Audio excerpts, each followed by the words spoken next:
భౌతిక జగత్తులో ప్రతిదీ నాశనమవుతుంది. అనాది నుండి అనంతం వరకు, జననం నుండి మరణం వరకు.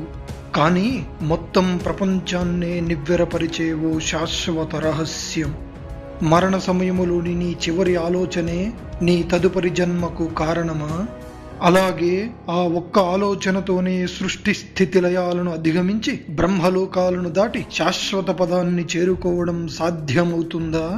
లేదా మళ్ళీ ఈ జనన మరణ చక్రంలో చిక్కుకోవాల్సి ఉంటుందా అనే ప్రశ్నలను సమాధానపరుస్తూ కాలాతీతమైన సత్యాన్ని, మరణాన్ని శాసించే తత్వాన్ని, జీవితం యొక్క పరమార్థాన్ని వెలికితీసే దివ్య మార్గాన్ని గూర్చి ఆ పరంధాముడు పలికిన పలుకులే ఈ అక్షర బ్రహ్మ యోగం. భగవద్గీతలోని 8వ అధ్యాయమైన అక్షర బ్రహ్మ యోగమునకు మీకు స్వాగతం. అర్జున ఉవాచ కిం తద్బ్రహ్మ కిమధ్యాత్మం కిం కర్మ పురుషోత్తమ అధిభూతం చ కిం ప్రోక్తం అధిదైవం కిముచ్యతే. అర్జునుడు పల్కెను, ఓ పురుషోత్తమ, అసలు బ్రహ్మము అనగా ఏమిటి? అధ్యాత్మము అంటే ఏమిటి? కర్మ అనగా ఏమిటి? అలాగే ఏవి అధిభూతము అధిదైవములుగా చెప్పబడుతున్నాయి? ఓ మధుసూదన, అధియజ్ఞము అంటే ఏమిటి? ఈ శరీరంలో అధియజ్ఞుడు ఎలా ఉంటాడు?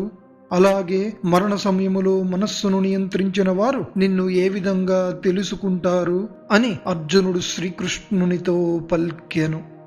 శ్రీ భగవాన్ ఉవాచ అక్షరం బ్రహ్మ పరమం స్వభావోధ్యాత్మముచ్యతే భూతభావోద్భవకరో విసర్గః కర్మ సంజ్ఞితః. శ్రీ భగవానుడు పలికెను, అక్షరమైనదియే పరబ్రహ్మము అనగా సర్వోత్తమము శాశ్వతము అయిన పరమాత్మయే బ్రహ్మము. అలాగే జీవాత్మ యొక్క స్వభావమే అధ్యాత్మముగా చెప్పబడుతోంది. సమస్త ప్రాణుల ఉత్పత్తి అభ్యుదయములు అనగా సకల ప్రాణుల జనన మరణాలను ఉద్భవింపజేసే సృష్టిక్రియనే కర్మ అని అందురు. దేహదారులలో శ్రేష్ఠుడవైన ఓ అర్జున, నిరంతరం మార్పు చెందుతూ నాశనమయ్యే ఈ భౌతిక ప్రపంచమునే అధిభూతం అని అందురు. సమస్త దేవతలకు అధిపతి అయిన ఆ విరాట్ పురుషుడే అధిదైవం. అలాగే ఈ శరీరములలో అంతర్యామిగా ఉన్న అధియజ్ఞుడను నేనే. అంతకాలే చ మామేవ స్మరన్ముక్త్వా కలేవరం యః ప్రయాతి సమద్భావం యాతి నాస్త్యత్ర సంశయః. ఎవరైతే మరణకాలంలో నన్నే స్మరిస్తూ దేహాన్ని విడిచిపెడతారో అట్టివారు నా స్వరూపాన్నే పొందెదరు. ఇందులో ఎలాంటి సందేహము లేదు. ఓ కుంతీపుత్ర, మనుష్యుడు తన శరీరాన్ని విడిచే చివరి క్షణంలో ఏ భావాన్ని స్మరిస్తాడో అతడు ఆ భావాన్నే పొందుతాడు. ఎందుకంటే మనిషి ఎప్పుడు ఏ భావంతో జీవిస్తాడో అదే అతని అంతిమ గమ్యమవుతుంది. అనగా నీ చివరి శ్వాసలో ఏ రూపాన్ని గూర్చి ఆలోచిస్తావో నీ తదుపరి జన్మలో ఆ రూపాన్నే పొందెదవని భావం. అందువల్ల ఓ అర్జున, సర్వకాల సర్వావస్థలయందు నన్నే స్మరించుచు నీ కర్తవ్యమైన ఈ యుద్ధమును కూడా చేయుము. ఈ విధముగా మనస్సును బుద్ధిని నాకే అర్పించినచో నీవు నిస్సందేహముగా నన్నే పొందెదవు. ఓ పార్థ, నిరంతర సాధనతో మనస్సును మరే ఇతర విషయాల వైపు మళ్లించకుండా ఎవడైతే అనుక్షణం నన్నే ధ్యానిస్తుంటాడో అట్టివాడు ఆ పరమపురుషుడైన దివ్యస్వరూపాన్నే పొందుతాడు.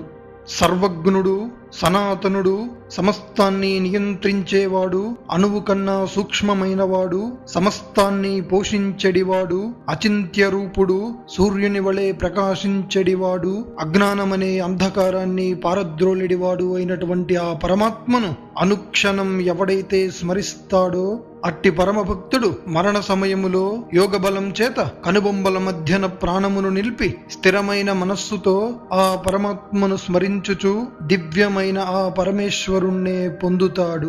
వేదములు తెలిసిన పండితులు ఎవరిని నాశనము లేనివాడని చెప్పెదరో, కామక్రోధాలను జయించిన యోగులు ఏ పరమస్థితిని చేరుకుంటారో, అలాగే ఏ స్థాయిని పొందేందుకు బ్రహ్మచారులు బ్రహ్మచర్యాన్ని ఆచరించుచున్నారో అట్టి పరమ పవిత్రమైన స్థాయిని గూర్చి నేను నీకు సంక్షిప్తముగా వివరించెదను. అన్ని ఇంద్రియ ద్వారాలను నియంత్రించి మనస్సును హృదయంలో నిలిపి ప్రాణాన్ని సహస్రార చక్రముపై కేంద్రీకరించి అనగా శిరస్సు మీద ఉంచి యోగధారణలో స్థిరంగా ఉండి ఓం అనే ఒకే అక్షర బ్రహ్మను జపిస్తూ నన్ను స్మరిస్తూ ఎవడు శరీరాన్ని విడిచిపెడతాడో అతడు పరమ మోక్షాన్ని పొందుతాడు. అనన్యచేతా సతతం యో మాం స్మరతి నిత్యశః తస్యాహం సులభః పార్థ నిత్యయుక్తస్య యోగినః. ఓ పార్థ, ఎవరైతే నిరంతరం నన్నే స్మరిస్తూ ఇతర విషయాల వైపు మనస్సును మళ్లించకుండా ఉంటారో అటువంటి యోగికి నేను చాలా సులభముగా లభించెదను. అత్యుత్తమ సిద్ధిని పొంది నన్ను చేరుకున్న మహానుభావులు ఇక ఈ దుఃఖాలతో నిండిన తాత్కాలికమైన పునర్జన్మను పొందరు. అనగా పరమ మోక్షమును పొందిన వారు ఆ పరమాత్మలోనే ఐక్యమయ్యదరని భావం.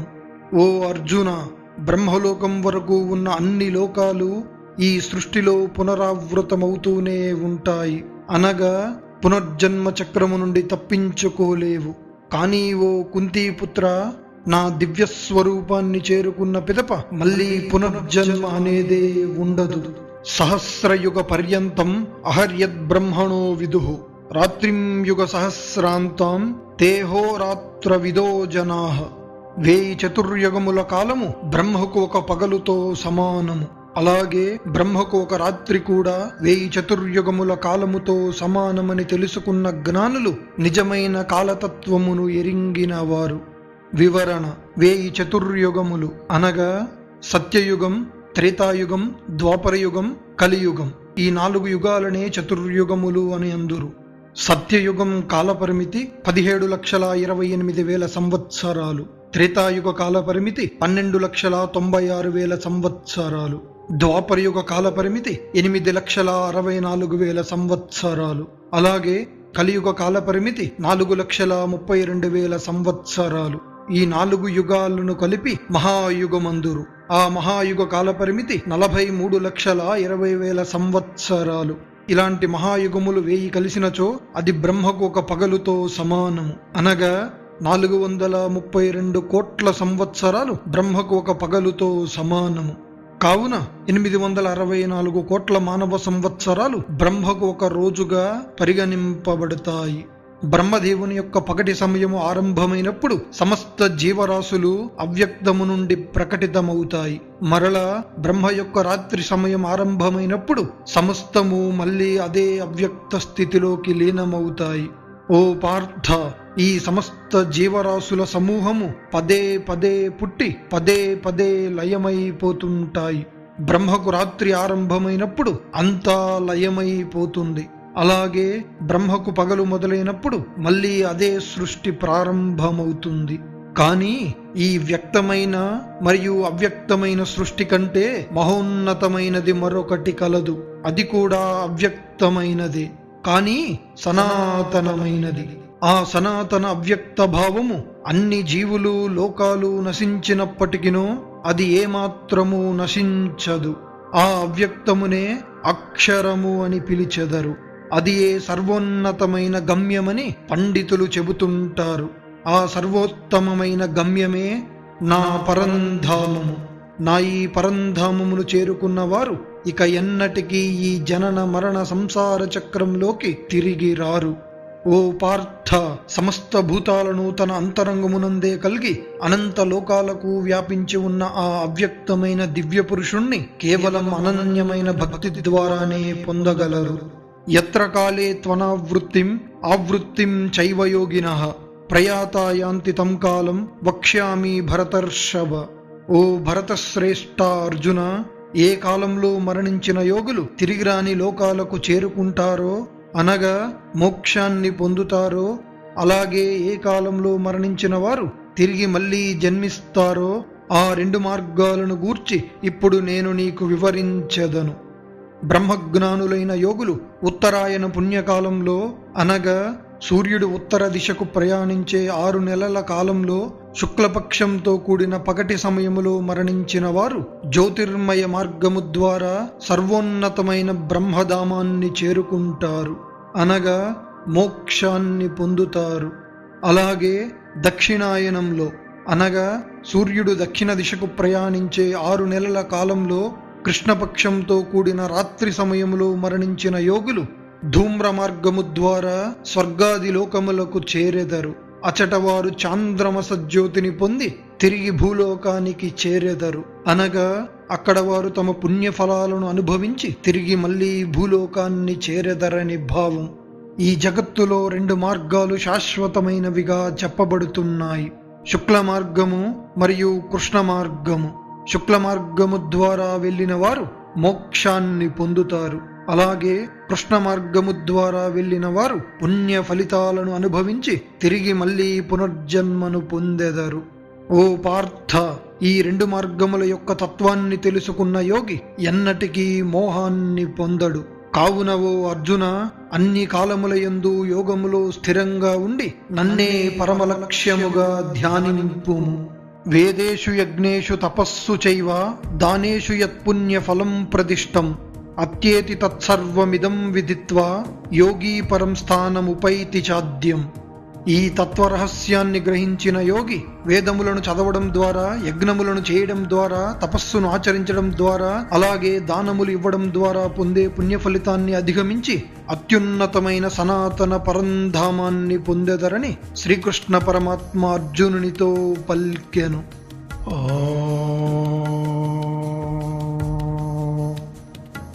తత్సదితి శ్రీమద్భగవద్గీతాసూపనిషత్సు బ్రహ్మ విద్యాయాం యోగశాస్త్రే శ్రీకృష్ణార్జున సంవాదే అక్షర బ్రహ్మయోగో నామ 8వ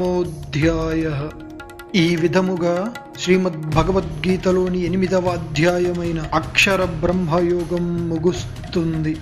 ఈ అధ్యాయంలో శ్రీకృష్ణ పరమాత్మ మనకు తెలియజేసిన ప్రధాన బోధనలు: సర్వోత్తమము శాశ్వతము అయిన పరమాత్మయే అక్షర బ్రహ్మమని తెలుసుకొనుము. మరణ సమయములో నీవు చివరిగా ఎవరినైతే స్మరిస్తావో వారినే నీవు పొందుతావు. కావున నిరంతరం ఆ పరమాత్మనే ధ్యానింపుము. బ్రహ్మ యొక్క పగటి సమయమున సృష్టి మొదలై రాత్రి సమయమునకు అంతా లయమైపోతుంది. ఇది పదే పదే జరుగుతుంటుంది. ఈ సృష్టి లయ చక్రము కంటే ఉన్నతము అవ్యక్తము అయిన వేరొక ధామమే ఆ పరమేశ్వరుని పరంధామము. అది ఏ శాశ్వతము. ఆ శాశ్వత ధామాన్ని చేరుకున్న వారు మళ్ళీ తిరిగి జన్మించరు. ఎందుకంటే అది అత్యున్నతమైన స్థితి. సమస్త జీవులలో అంతర్యామి అయి అనంత సృష్టిలో వ్యాపించి ఉన్న ఆ పరమేశ్వరుడను కేవలం అనన్యమైన భక్తి ద్వారానే పొందగలము. మరణ సమయములో శుక్ల మార్గము ద్వారా మోక్షమును, కృష్ణ మార్గము ద్వారా పునర్జన్మను పొందగలమని గ్రహింపుము. ఈ రహస్య తత్వమును తెలుసుకున్న యోగి యజ్ఞ దాన తపశ్చర్యాదుల వల్ల కలిగే ఫలితాన్ని అధిగమించి సర్వోన్నతమైన పరమధామాన్నే చేరుకుంటారు. కావున మనందరము యోగములో స్థిరంగా ఉండి భగవంతుని ధ్యానమే పరమలక్ష్యముగా భావించి ప్రవర్తించవలనని ఆ శ్రీకృష్ణ పరమాత్మ అర్జునుని ద్వారా సమస్త జీవరాశులకు తెలియజేశారు. తదుపరి అధ్యాయంలో శ్రీకృష్ణ పరమాత్మ రాజవిద్య, రాజగుహ్య యోగం ద్వారా తన దివ్య ఐశ్వర్యములను, సృష్టి రహస్యాలను, భక్తి మహిమలను గూర్చి మరింత లోతుగా వివరించును. త్వరలో మళ్ళీ కలుద్దాం. సమస్త లోకా సన్మంగళాని భవంతు. మీ కాలాగ్ని.